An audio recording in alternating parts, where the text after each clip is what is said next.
Dios les bendiga, amados hermanos. Vamos a seguir hoy estudiando las Escrituras, como hemos hecho todos estos pasados miércoles. Hemos hablado sobre el camino de Israel hacia la tierra prometida.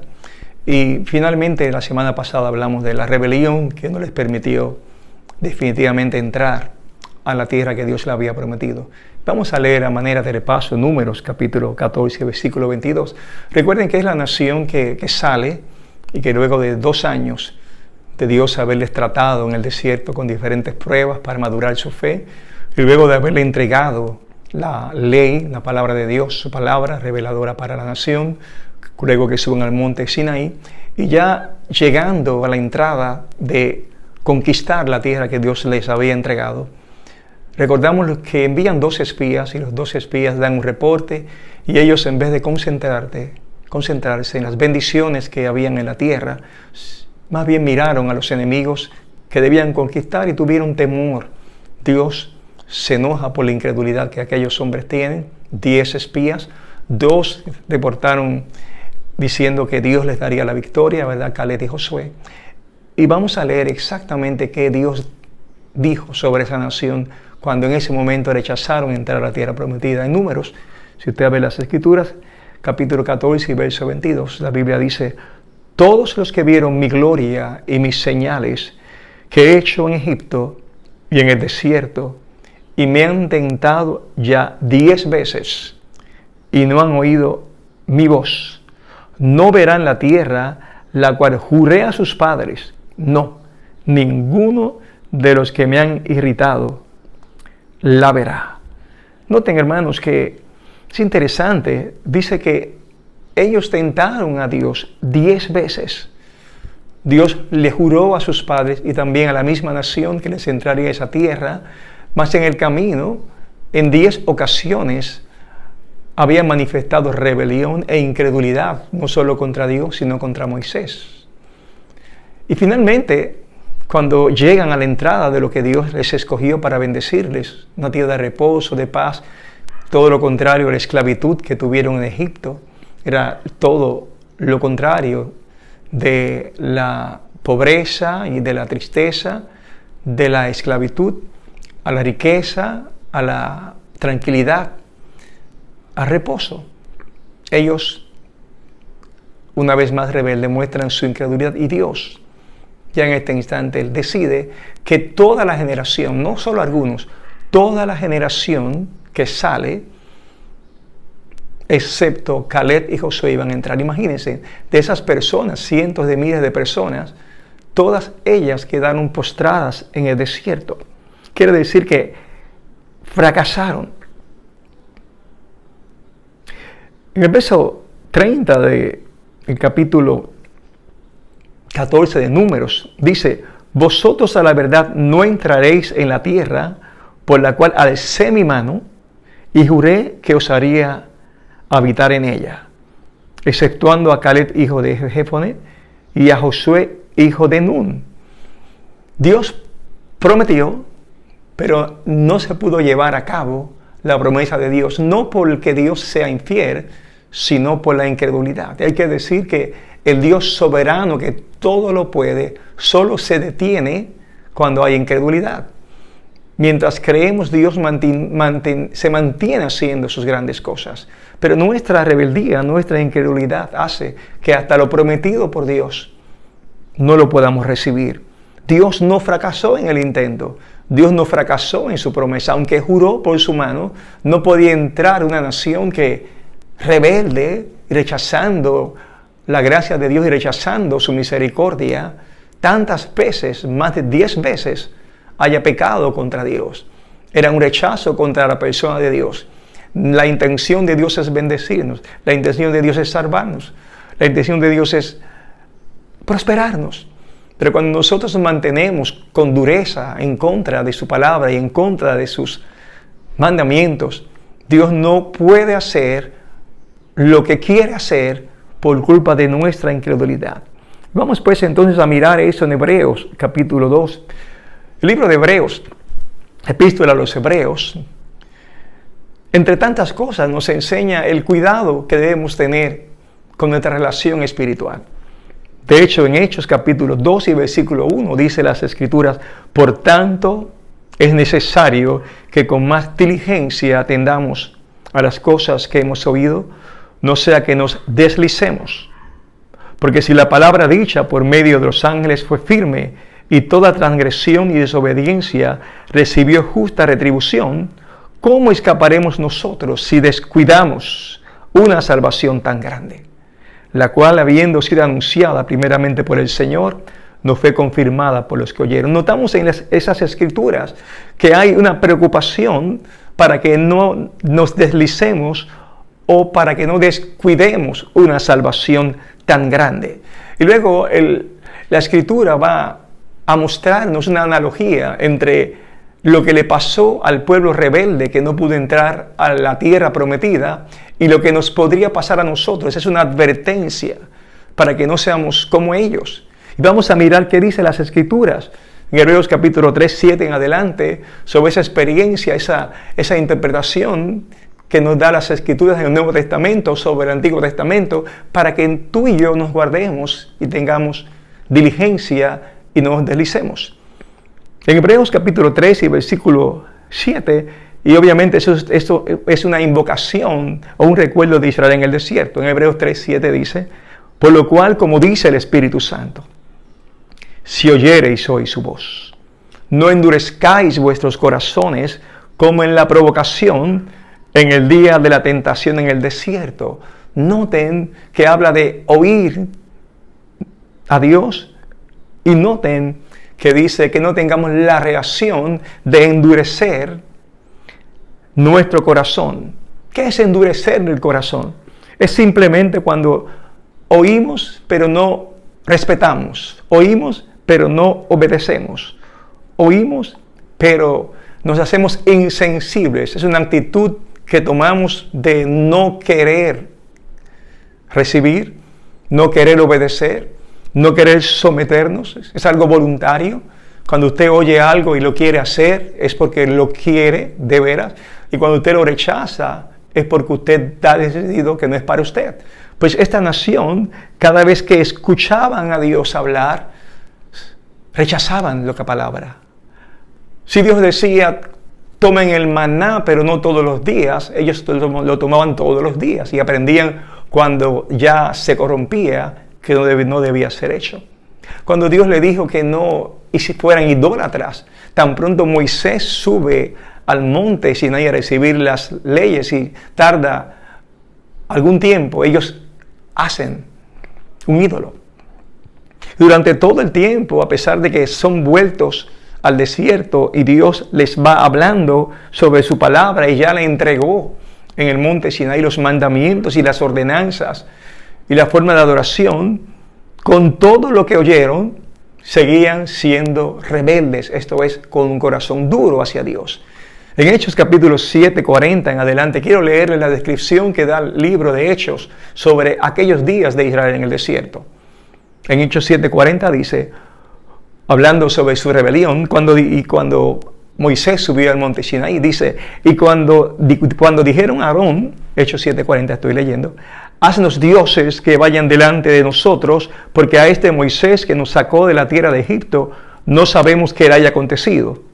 Entonces hicieron un becerro y ofrecieron sacrificios al ídolo, y en las obras de sus manos se regocijaron. Y Dios se apartó y los entregó a que rindiesen culto al ejército del cielo, como está escrito en el libro de los profetas. ¿Acaso me ofrecisteis víctimas y sacrificios en el desierto por 40 años, casa de Israel? Antes bien llevasteis el tabernáculo de Moloc y la estrella de vuestro dios Renfán, figuras que os hicisteis para adorarlas. Os transportaréis pues más allá de Babilonia. Así es que durante 40 años esa nación estaba endurecida, y en medio de las maravillas y en medio de las cosas que Dios hacía, en medio de un Dios que se manifestaba, en medio de un Moisés que se humillaba y oraba y veían a veces su rostro brillar de la gloria de Dios, con todo y eso, encerrados en sus tiendas donde nadie les veía, sacaban su ídolo y se postraban ante Moloc y se postraban ante esos ídolos que habían traído de Egipto. La idolatría siguió estando en sus vidas a pesar de tantas veces que Dios les advirtió que no fueran idólatras. Noten la paciencia de Dios. No es que solamente Dios les rechaza de entrar a la tierra prometida por la rebelión de no creer, sino que en sus vidas íntimas había una constante rebelión e idolatría. Pero Dios todo lo sabe. Dios conoce nuestros corazones y conoce nuestras vidas. Israel era y fue una nación dura de corazón. Recordamos también que Moisés finalmente endurece su corazón cuando Dios le dice que le hable a la peña en Horeb y él decide golpear la roca. ¿Por qué lo hizo? En ese instante tenemos que decir que su mente fue contaminada y comenzó también a endurecerse en cuanto a que no oyó la voz de Dios, y si la oyó no la obedeció con perfección. Y Dios entonces, la semana pasada hablamos de eso, le castiga duramente. Las palabras de Dios no son para ser tomadas superficialmente. Su palabra es ley. Su palabra es para ser obedecida, para ser vivida. No es para ser considerada, es para ser vivida. Por lo tanto, no importa el tiempo que Moisés hubiese estado con Dios, no importa las veces que subió al monte Sinaí y vio grandes milagros. Quizás Moisés pensó que la cercanía que él tenía con Dios, pues Dios le hablaba cara a cara, le daba a él el derecho de él también por su propia cuenta inventar o diseñar él un plan aparte de Dios. Los pensamientos de Dios son más altos que nuestros pensamientos. En ninguna manera Dios va a permitirnos que nosotros rompamos su plan porque nosotros entendamos que lo podemos hacer mejor. Hay que tener cuidado contra ese pecado de la soberbia, de pensar que nosotros podemos también tomar decisiones aunque Dios no nos los haya dicho. Como siervos hacemos lo que nuestro Padre Celestial nos ha dicho. Y si bien somos siervos y también somos amigos y somos hijos, nos da el derecho el que seamos hijos de desobedecer a nuestro Padre Celestial. Así pues, Israel mostró dureza de corazón. La Biblia también nos enseña que todo ese episodio de esos 40 años, Dios le llama el día de la tentación o el día de la prueba. Leímos el texto cuando dice, no se endurezcáis en vuestros corazones, leo Hebreos 3:8, como en la provocación en el día de la tentación en el desierto. Y esa palabra provocación no es solamente de un evento, sino describe todos los 40 años de provocaciones, de idolatría, de desobediencia, de rebeldía, de incredulidad, de queja que tuvo el pueblo. Y todo ese periodo en realidad fue un periodo de tentación, pero fue un periodo de tentación no solamente de Dios tentando al hombre, sino que notemos ahora lo que dice Hebreos capítulo 3, versículo 9. Dice, donde me tentaron vuestros padres, me probaron y vieron mis obras 40 años. Ahora encontramos algo sorprendente. Encontramos que quien estaba siendo probado no era el pueblo, sino que el pueblo se puso a probar a Dios. Y hay dos términos que utilizan. Dice que probaron y tentaron a Dios. Esas dos palabras lo que indican es que ellos comenzaron a examinar a Dios. Esas son las palabras que se usan. Una palabra significa simplemente ver si algo es genuino y la otra significa simplemente tratar para ver si podemos encontrar la calidad. Son palabras semejantes, dos palabras que vienen en este caso en el del griego koiné, peirazo, que significa probar para ver la calidad, y la otra palabra dokimazo, que significa reconocer como genuino algo que hemos probado. Dios estuvo siendo probado por el pueblo. Dios estaba siendo considerado para ver si era digno o no de que la nación creyera en Él. ¿Cómo lo hacían? Cuando decían, ¿podrá Dios dar agua en el desierto? ¿Podrá Dios dar alimento en el desierto? ¿Podrá Dios ayudarnos? Y todas esas cosas que ellos hacían era probando a Dios, viendo si Dios era digno de ser servido. Eso es tentar a Dios. Cuando nosotros tratamos de retar a Dios en nuestro lenguaje de hoy día, es cuando una persona dice, Dios, yo haré tal cosa o voy a servirte si tú me haces esto o aquello. Es una forma de probar a Dios. Nosotros no estamos llamados a probar a Dios, es un tremendo pecado. Nosotros estamos llamados a creerle a Dios, villarnos ante Dios. Dios no tiene nada que probarnos. Ya Él ha probado que nos ama. Ya Él ha probado que es un Dios de misericordia. Ya Él nos ha probado que es un Dios que hace grandes cosas. Ya Dios ha probado que levanta al caído cuando nos arrepentimos. Ya Dios ha probado que está a nuestro lado. Dios te lo ha probado a ti, me lo ha probado a mí. Te ha probado que es un Dios que sana, que es un Dios que habla. Te ha probado que es un Dios que no escatimó nada para salvarte al dar a tu Hijo Jesús, a su Hijo Jesús. Por tanto, ¿qué tenemos que probar de Dios? Absolutamente nada. Hay que tener cuidado de no caer en esa tentación, repito, de que queramos jugar con la gracia y la misericordia de Dios.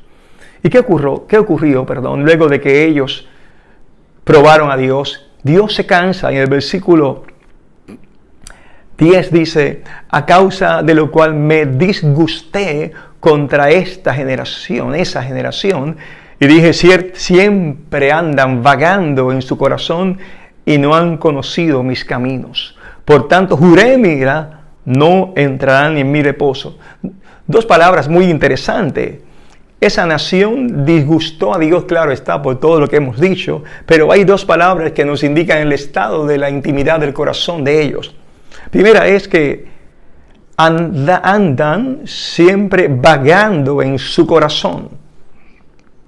Lo segundo es, y no han conocido mis caminos.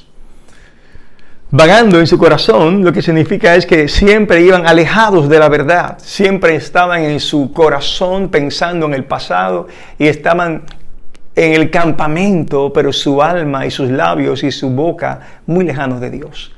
Podía mencionar con sus labios, pero no estaba Dios en sus vidas. Es una relación que no existía. Estaban presentes, pero su alma no estaba delante de Dios, humillada. Ahora bien, notamos que no solamente su corazón andaba alejado o vagando del camino, fuera del camino, sino que el corazón de esta gente, ellos tampoco habían conocido sus caminos. Recuerden que Dios ya le había entregado el Pentateuco al pueblo. Los 5 primeros libros de la Biblia ya estaban allí, y los 10 mandamientos, sobre todo los 10 mandamientos, estaban allí entregados por Moisés. Moisés lo compartía, Moisés lo enseñaba. Aquellos que él eligió para ayudarle les enseñaban. Y sin embargo, todo lo que oían no lo guardaban. No habían conocido los caminos de Dios. No porque Dios estuviese en falta, sino que a pesar de que Dios les dio tiempo, 2 años antes de llegar al lugar para entrar a la tierra prometida, de enseñanza y de muestra de su poder, símbolos de la adoración, tabernáculo, para que entendieran qué era el significado del sacrificio, entendieran lo que era el pecado, entendieran cómo ser libres del pecado. A pesar de todas esas fiestas que Dios hizo para que se acordaran de que Dios era quien les proveía y les guardaba y les bendecía, a pesar de todas esas cosas, nunca conocieron los caminos de Dios. Hay que tener cuidado que nosotros vayamos a la iglesia, escuchemos las Escrituras, se nos enseñe la palabra y que no conozcamos a Dios. No porque Dios no quiera ser revelado, sino porque tú no quieres conocer a Dios. Es muy triste que endurezcamos nuestra mente y corazón a la revelación de la palabra de Dios. Y por tanto, Dios jura en su ira, no va a entrar a mi reposo. Mi reposo de Canaán era un lugar de tranquilidad, como dije al principio, el lugar que Dios había elegido para que ellos estuviesen, el lugar donde Él pondría al Mesías, el lugar donde la nación viviría en paz, con la bendición de Dios y el templo que habría de hacerse en aquel lugar. Es un énfasis espiritual que en hebreo se puede comparar al reposo que tenemos nosotros cuando queremos al Señor y nos espera la eternidad de la Nueva Jerusalén. En esta relación de reposo y paz espiritual, pero que también en la cual debemos permanecer y ser fieles. Porque el verso 12, la exhortación que nos da es la siguiente: mirad, hermanos, que no haya en ninguno de vosotros corazón malo de incredulidad para apartarse del Dios vivo. Noten, ahora al mirar la historia, el Espíritu Santo nos dice, vamos a mirarnos nosotros y vamos a analizar y vamos a investigar y vamos a reflexionar si en nosotros no hay un corazón malo de incredulidad. Así es que lo malo es la incredulidad, que no haya en nosotros esa rebeldía que no nos deja someternos a Dios y a su palabra. Como dije en un momento de este compartir, lo único que detiene el poder soberano de Dios sobre una vida es la incredulidad. De hecho, en Marcos capítulo 6, versículo 3, la Biblia nos relata lo que le pasó a Jesús en Nazaret. La Biblia dice en Marcos 6, 3, que cuando él fue a Nazaret no pudo hacer muchos milagros, y el relato es este. La gente decía de él, ¿no es este el carpintero? Estoy leyendo Marcos 6, 13. Hijo de María, hermano de Jacobo, de José, de Judea y de Simón. ¿No están también aquí con nosotros sus hermanas? Y se escandalizaban de él. Quiere decir que le veían como un hombre común. Bueno, ese es el vecino. Conocemos a su hermana, sabemos quién fue su padre, nadie distinguido, un simple carpintero. Sabemos que es hijo de María y qué puede hacer él. ¿Cómo va a salir un profeta de Nazaret? De Nazaret nunca ha habido nada importante. ¿Quién es él? Así es que le despreciaron, y por ese desprecio Jesús decía, no hay profeta sin honra, sino en su propia tierra y entre sus parientes y en su casa. Sabemos que sus hermanos no creían en Jesús. Su casa le rechazaba, su pueblo, su villa le rechazaba, y el resultado está en el verso 5. Dice, y no pudo allí hacer ningún milagro, salvo que sanó a unos pocos enfermos, poniendo sobre ellos las manos. Cuando tú no crees, Dios no hace nada. Vuelvo a insistir, no porque Él no pueda ni quiera, sino porque tú has puesto la barrera de la incredulidad. Y Dios no se dispone a actuar cuando hay incredulidad, porque es un rechazo a su persona, un rechazo a su fidelidad, un rechazo a su grandeza. Dios no bendice la incredulidad. Por tanto, tenemos que mirar el pasado de estas historias y mirar nuestro corazón, mirar nuestra vida. Jesús dijo en otra parte, porque lo que sale de la boca, del corazón sale, y esto contamina el hombre, porque del corazón salen los malos pensamientos, los homicidios, los adulterios, las fornicaciones, los hurtos, los falsos testimonios, las blasfemias. Estas cosas son las que contaminan al hombre, pero el comer con las manos sin lavar no contamina al hombre. Así es que somos lo que está en nuestro corazón. Y Dios nos indica que tengamos diligencia y cuidado con lo que estamos pensando, lo que hemos pensado. Dios nos indica que tengamos cuidado con que la incredulidad que empieza con la rebelión, la incredulidad que empieza con dudar de las cosas de Dios, se esté apoderando de nuestro corazón, porque al final eso va a estorbar nuestra relación con Dios y puede estorbar y tropezar nuestro camino hacia nuestro lugar de reposo. El versículo 13 dice, en razón a lo que hemos estado hablando de la incredulidad, dice, antes exhortaos los unos a los otros cada día, entre tanto que se dice hoy, para que ninguno de vosotros se endurezca por el engaño del pecado. Una solución bíblica es que nos mantengamos animándonos y hablándonos los unos a los otros, dice cada día, de tanto que se dice hoy, para que ninguno de vosotros se endurezca por el engaño del pecado. Parece que el engaño del pecado que nos rodea en el mundo y en la vida tiene la capacidad de congelar el corazón, vamos a decirlo así. Igual que un freezer congela el agua a temperatura ambiente o hasta el agua tibia, al final ese freezer congelador puede llegar a ponerlo duro y fuerte. Igualmente el engaño del pecado puede un corazón sensible hacerlo insensible e endurecerlo. El engaño del pecado es algo que nos rodea. Nos rodea el pecado, nos rodean los malos ejemplos, nos rodean las críticas, nos rodean las murmuraciones, nos rodea la corriente del mundo y los enemigos de la fe, aún dentro de la familia. Pero si nos mantenemos exhortándonos unos a otros, me alegra mucho que veo que en la iglesia muchos hermanos se mantienen mandando reflexiono sobre las Escrituras, en el ministerio de Escudriñando las Escrituras, el ministerio de las familias, notamos que los hermanos oran, el ministerio de oración, los hermanos están orando, exhortándose, llamándose, y esa exhortación es una bendición, porque esa exhortación nos hace que ninguno se endurezca por el engaño del pecado. El pecado nubla la razón, el pecado nos hace tomar decisiones equivocadas. El engaño de las riquezas, el engaño de pensar que la vida se resuelve con producir mucho y ya. El engaño de pensar que podemos confiar en el hombre, o el engaño de pensar que nunca seremos juzgados por Dios. El engaño de pensar que no hay un Dios, o el engaño de pensar que la Biblia puede ser tomada como un buen libro, pero no como la palabra de Dios. El engaño de pensar que podemos perseverar sin congregarnos, el engaño de pensar que podemos vivir la vida cristiana de crecimiento sin escudriñar las Escrituras. La Biblia enseña que la fe es por la palabra de Dios y el oír de la palabra de Dios. Y por eso cuando pienso en Abraham, entiendo por qué era su fe tan admirable.